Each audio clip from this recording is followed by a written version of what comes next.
Hi guys, Miss Davis here. I'm back for day 23 of the Anne Frank series. And today I want to jump in where we left off yesterday. I want to talk to you guys a little bit today about um, highs and lows. Perhaps I guess that's sort of the main theme that I'm picking up on for the day today is Anne has a lot of time to reflect on herself and how much she's grown, how much she's changed, her time in the secret annex. And for the last couple of days, we've been watching Anne sort of riding high on this idea that, I like Peter, and does Peter like me back? I think maybe he does.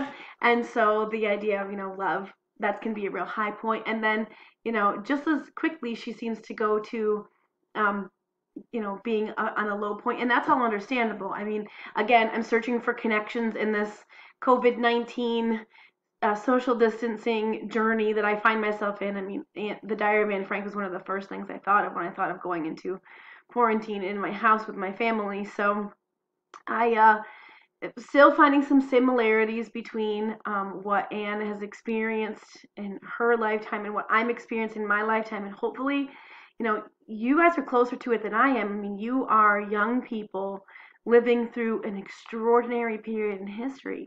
I know I have done this in the past, but I'm going to encourage you again to write a journal. That just, even if you think it's stupid, the things that you're thinking and the reflections that you're having, even about yourself, like Anne does in the journal entry that we're going to read today, can be so infinitely valuable. And I mean, what else do you have better to do? You're living through something that's absolutely unprecedented, never happened in the history of the world before.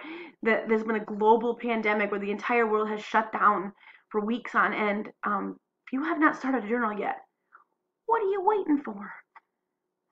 So with that in mind, I'm going to jump right in today. Tuesday, March 7th, 1944. Dear Kitty, I think of now of my life in 1942. It all seems so unreal. It was a quite different Anne who enjoyed that heavenly existence from the Anne who has grown wise within these walls. Yes, it was a heavenly life. Boy friends at every turn, about 20 friends and acquaintances of my own age, the darling of nearly all the teachers, spoiled from top to toe by Mummy and Daddy, lots of sweets, enough pocket money. What more could one want? You will certainly wonder by what means I got around all these people. Peter's word, attractiveness, is not altogether true. All the teachers were entertained by my cute answers, my amusing remarks, my smiling face, and my questioning looks. That is all I was, a terrible flirt, coquettish and amusing. I had one or two advantages which kept me rather in favor. I was industrious, honest, and frank. I would never have dreamed of cribbing from anyone else. I shared my sweets generously, and I wasn't conceited. Wouldn't I have become rather forward with so much admiration? It was a good thing that in the midst of, at the height of all, this gaiety, I suddenly had to face reality, and it took me at least a year to get used to the fact there was no more admiration forthcoming. How did I appear at school? The one who thought of new jokes and pranks, always king of the castle, never in a bad mood, never a crybaby. No wonder everyone liked to cycle with me, and I got their attentions. Now I look back at that Anne as an amusing but very superficial girl, who has nothing to do with the Anne of today. Peter said quite rightly about me, if I ever saw you, you were always surrounded by two or more boys and a whole troop of girls. You were always laughing and always the center of everything. What is left of this girl? Oh, don't worry, I haven't forgotten how to laugh or to answer back readily. I'm just as good, if not better, at criticizing people, and I can still flirt, if I wish. That's not it, though. I'd like that sort of life again for an evening, a few days, or even a week. The life which seems so carefree and gay. But at the end of that week, I should be dead beat. I would only be too thankful to listen to anyone who began to talk about something sensible. I don't want followers, but friends. Admirers who fall not for a flattering smile, but for what one does, and for one's character. I know quite well that the circle around me would be much smaller. But what does that matter, as long as one still keeps a few sincere friends? I know quite well that yet I wasn't entirely happy in 1942, in spite of everything. I often felt deserted. But because I was on the go the whole day long, I didn't think about it and enjoyed myself as much as I could. Consciously or unconsciously, I tried to drive away the emptiness I felt with jokes and pranks. Now I think seriously about life and what I have to do. One period of my life is over forever. The carefree school days are gone, never to return. I don't even long for them anymore. I've outgrown them. I can't just only enjoy myself as my serious side is always there. I look upon my life up until the new year, as it were, through a powerful magnifying glass. The sunny life at home, then coming here in 1942, the sudden change, the quarrels, the bickerings. I couldn't understand it. I was taken by surprise, and the only way I could keep up some bearing was by being impertinent. The first half of 1943. My fits of crying, the loneliness, how I slowly began to see all my faults and shortcomings, which are so great, and which seemed much greater then. During the day I deliberately talked about anything and everything that was farthest from my thoughts, tried to draw Pym to me, but couldn't. Alone I had to face the difficult task of changing myself, to stop the everlasting reproaches which were so oppressive and which reduced me to such terrible despondency. Things improved slightly in the second half of the year. I became a young woman and was treated more like a grown-up. I started to think and write stories, and came to the conclusion that the others no longer had the right to throw me about like an India rubber ball. I wanted to change in accordance with my own desires. But one thing that struck me even more was when I realized that even Daddy would never become my confidant over everything. I didn't want to trust anyone but myself anymore.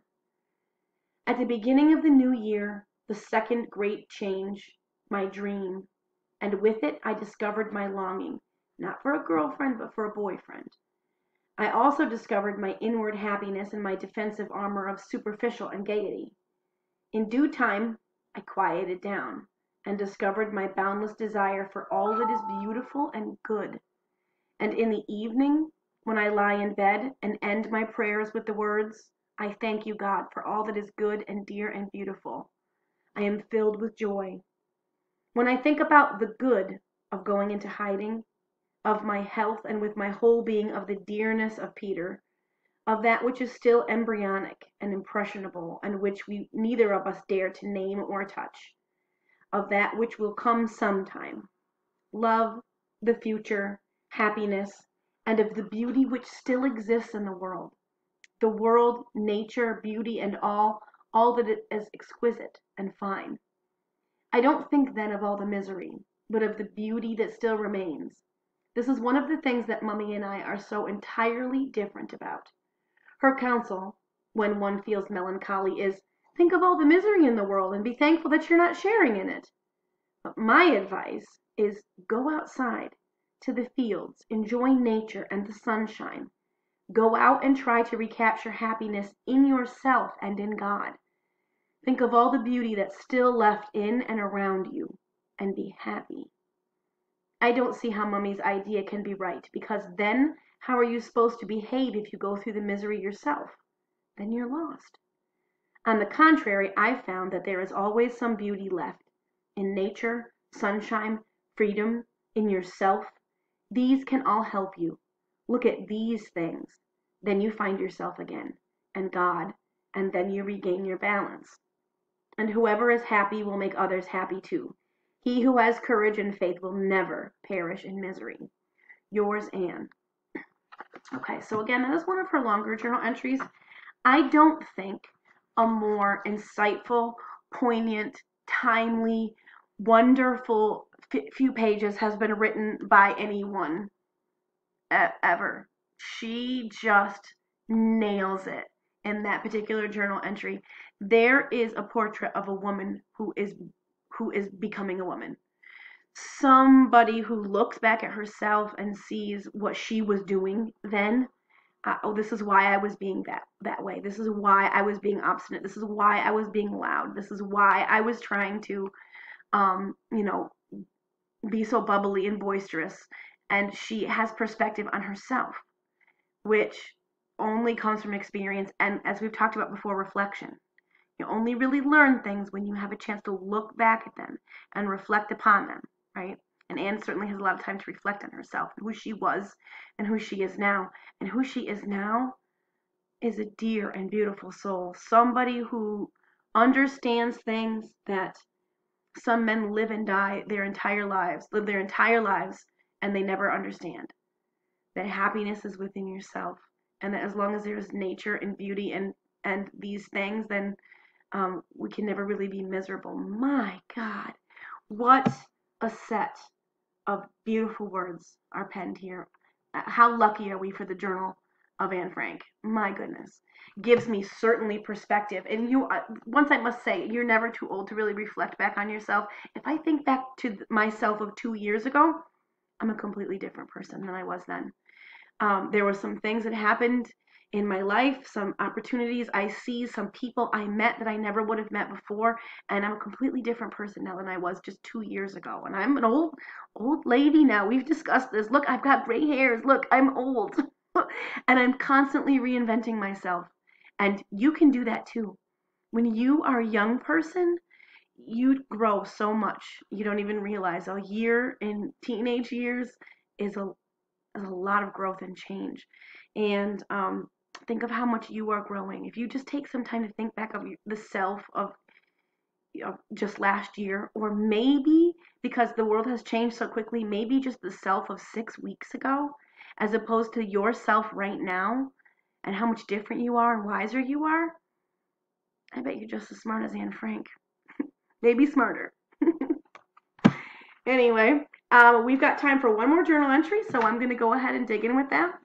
Sunday, the 12th of March, 1944. Dear Kitty, I can't seem to sit still lately. I run upstairs and down and then back again. I love talking to Peter, but I'm always afraid of being a nuisance. He has told me a bit about the past and his parents and about himself. It's not half enough time, and I ask myself why it is that I always long for more. He used to think I was unbearable, and I returned the compliment. Now I have changed my opinion. Has he changed his too? I think so.